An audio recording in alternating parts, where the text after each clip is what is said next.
Orang yang menghina pasti lebih hina daripada yang menghina. Oleh karena itu kita harus sangat berhati-hati ketika mengungkapkan sesuatu, harus mengerti makomnya, harus mengerti posisinya, proporsinya.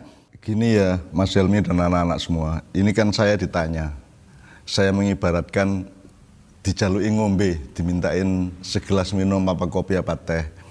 Nah saya harus memulai dengan menyuguhi teh, itu ada persyaratan pada gelasnya dan ada persyaratan pada minumannya.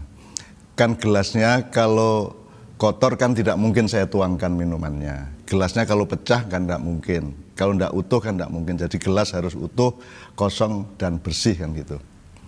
Minumannya juga gitu. Minumannya kan harus jelas kopi apa teh. Dan tidak pernah kita menyuguhi minuman seperapat apa separuh, kan pasti kita penuhi gelas itu. Nah jadi saya juga punya kewajiban untuk menuangkan minuman yang jelas, sepenuh-penuhnya, jadi dengan segala macam pertimbangan selengkap-lengkapnya. Jadi kalau soal NU cabang Nasrani atau NU cabang Katolik, NU cabang Protestan, NU cabang Hindu, Buddha dan seterusnya, itu kan itu semuanya 30 tahun yang lalu sudah ada. Jadi kita sekarang aja kagetan gitu, sudah dari dulu ada. Nah itu nanti harus kita jelaskan framingnya, layernya, kalau cara komputer layernya, framingnya dan konteksnya. Terus juga ruang dan waktunya, kan satu kalimat bisa diucapkan di gardu tapi tidak bisa diucapkan di mimbar Jumat misalnya. Itu juga harus kita bedakan. Jadi orang ngobrol di pasar jangan dimonitor terus diaku sebagai obrolan di tempat pengajian, kan beda. Jadi hidup tuh begitu luasnya, begitu banyak mosaik-mosaik sehingga kita harus memperhatikan ruang waktu dan konteks dari sesuatu ungkapan.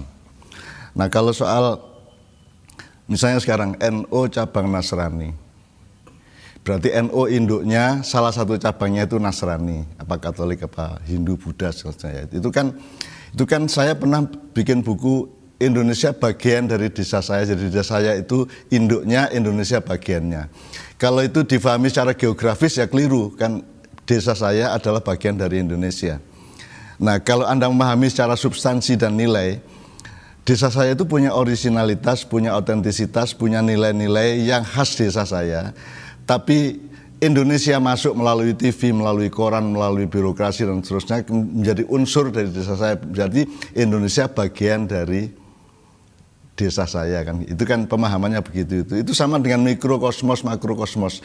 Kalau fisik material kita manusia ini mikrokosmos, tapi alam semesta yang sangat luas ini makrokosmos. Tapi kalau kita ngomong nilai atau zat misalnya, semua yang ada di alam semesta ada pada diri manusia. Bahkan ada kebinatangan, ada benda, ada tumbuhan itu ada dalam diri manusia. Kalau pemahamannya melalui substansi seperti itu, berarti manusia itu makrokosmos. Alam semesta ini mikrokosmos hanya menjadi bagian dari zat-zat yang lengkap yang ada pada diri manusia. Dan NU cabang Nasrani dan seterusnya itu kan pasti itu urusan keakraban dan humor kan gitu. Jadi itu tidak bisa Anda pahami dengan, saya tidak mengatakan benar atau salah ya, itu soal empan papan kalau bahasa Jawa. Empan papan itu ngomong kepada bapak beda dengan ngomong kepada tetangga, ngomong kepada guru ngomong kepada murid beda dengan guru ngomong dengan istrinya, dan itu ada ribuan mosaik kemungkinan ya, bahwa segala sesuatu itu harus mengerti batas-batasnya, layernya atau ruang dan waktunya tadi. Jadi misalnya, loh, kan tidak ada di dalam struktur institusi kok ada Islam terus di bawahnya ada Nasrani. Itu kan dagelan Madura biasa. Orang Madura ketika G30S dulu ada rombongan, itu kan jam malam, tidak boleh orang keluar setelah jam 10 malam sampai pagi. Tapi ada rombongan dari kampung jalan di kota, terus tentara sama polisi marah, siapa kamu nggak boleh keluar malam? Siapa kamu? Terus rombongannya jawab, Ansor Pak. Apa itu Ansor? Ansor itu setengkak di bawah Kodim, setengkak di atas Hansip. Itu kan harus Anda tanggapi sebagai keakraban dan kemesraan budaya. Jadi kan tidak mungkin dong ada Kodim terus bawahnya Ansor terus bawahnya Hansip, kan tidak mungkin. Itu sama dengan orang Madura bertengkar sama seorang pembeli di pasar. Kemudian karena urusan jual belinya agak tersinggung, kemudian si penjual Madura ini marah, tapi diperingatkan sama temannya sesama penjual, kamu Pak itu karena dia itu KKO, yang satunya itu Kopassus malahan. Terus si yang bertengkar ini menjawab, loh saya tidak takut, meskipun KKO saya tidak takut, meskipun Kopassus saya tidak takut, asal bukan TNI. Nah itu kan, ini kan dagelan ini kan tidak mungkin terjadi benar-benar. Ini kan humor, ini kan keakraban, ini kan bagaimana kita menikmati orang Madura, cara berpikirnya dan budayanya dan seterusnya. Tapi itu kan, jadi jangan menanggapi itu secara akademis, secara faktual, ilmiah dan seterusnya, karena itu soal keakraban. Saya tidak mengatakan bahwa yang tadi Mas Helmi ceritakan itu adalah sesuatu yang benar atau salah, tapi pokoknya silakan Anda semua menilai sendiri, tapi ada parameter. Jadi misalnya setiap ungkapan itu kan berarti pakai etika dan disiplin bahasa. Nah, sekarang kita ambil yang paling mikro. Bahasa hatimu kan beda dengan bahasa pikiranmu. Bahasa nafsumu beda dengan bahasa akalmu, kan begitu. Itu aja sudah beda. Sekarang belum lagi interaksi antar manusia. Jadi ada bahasa pergaulan beda dengan bahasa di kelas. Bahasa politik beda dengan bahasa budaya. Bahasa agama, bahasa fikih beda dengan bahasa mahabbah, kan gitu. Jadi ada begitu banyak kemungkinan dalam pergaulan manusia, sehingga kita memang harus dewasa.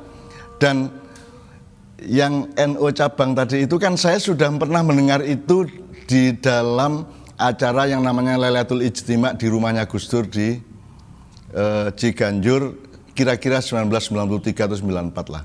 Itu Kiai Kanjeng diundang ke sana, terus ada Lailatul Ijtima, terus di situ kan semua tokoh-tokoh agama datang, termasuk pastor-pastor. Ada Romo yang dari Jerman itu bahkan berpidato begini, pokoknya nanti kalau saya masuk neraka saya akan bilang, loh saya ini anak buahnya Gus Dur, maka saya akan masuk surga. Itu kan juga jangan ditanggapi secara teologis dan fikih, karena itu kan tidak mungkin terjadi, tapi itu kan cara mereka mengakrabkan diri satu sama lain, ya.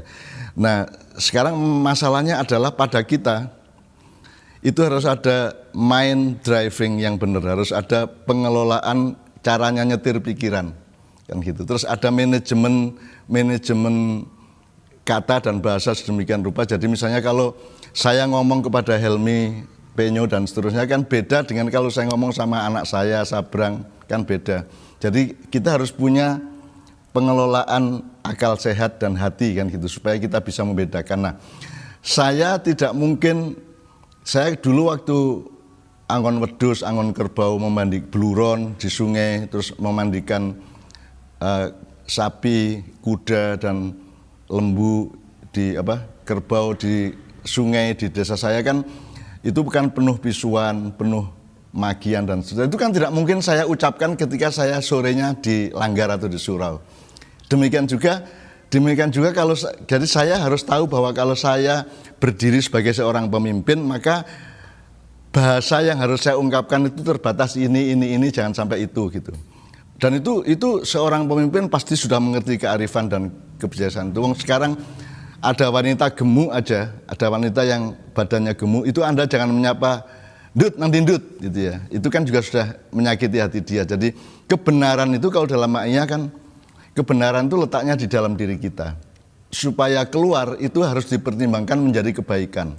Nah, kebaikan itu kalau kita himpun, nanti puncaknya adalah kemuliaan atau kebijaksanaan. Jadi makanya Allah mengatakan ud'u ila sabili rabbika bil hikmah, bukan bil khair, bukan bil haq, tapi dengan kebijaksanaan. Jadi semua pergaulan manusia, pemerintah sama rakyatnya, rakyat sama pemerintahnya, atau kelompok dengan kelompok lainnya, individu dengan individu lainnya, itu saya kira nomor satu itu bukan benar salah, nomor satu adalah bijaksana apa tidak, nomor satu adalah mulia apa hina. Kalau bisa setiap ungkapan kita itu mengandung kemuliaan, jangan mengandung kehinaan. Karena kalau saya menghina Helmi, aslinya kan saya lebih hina daripada yang saya hina. Orang yang menghina pasti lebih hina daripada yang menghina. Oleh karena itu kita harus sangat berhati-hati ketika mengungkapkan sesuatu, harus mengerti makomnya, harus mengerti posisinya, proporsinya. Kalau dalam komputer harus layernya beda-beda gitu loh. Jadi kalau ini wong sekarang desain yang dihasilkan oleh Corel Draw kan tidak bisa dibuka dengan Microsoft Word, ya toh? Yang dibikin dengan InDesign kan belum tentu bisa dibuka dengan dengan misalnya Photoshop kan gitu kan. Jadi itu kan semua ada ragam-ragamnya, dan begitu jugalah pergaulan di antara manusia. Saya tambahin sedikit ya. Saya sendiri kan menulis buku di tahun 1979 yang judulnya Indonesia Bagian Penting dari Desa Saya. Itu kan sama kan, kasus kebahasaannya sama dengan NO cabang Katolik kan sama. Tapi kan cara memahaminya kita harus mind driving tadi, itu harus bisa nyetir otak kita, nyetir logika kita, nyetir kontekstualitas di dalam pemahaman kita dan seterusnya. Saya kira gitu Mas Helmi. Mudah-mudahan itu cukup jelas.